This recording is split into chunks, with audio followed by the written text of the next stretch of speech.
Hello everyone and welcome back to another tutorial from Gameplay Classic.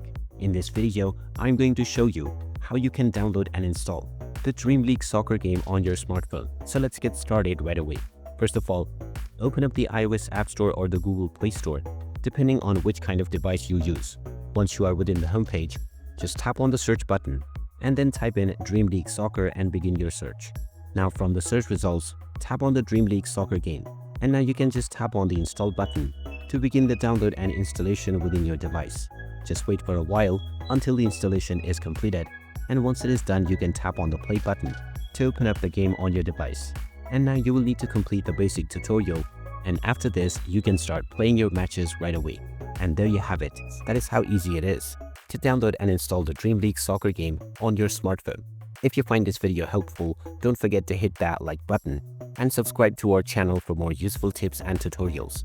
Thanks for watching, and I will see you again in the next one.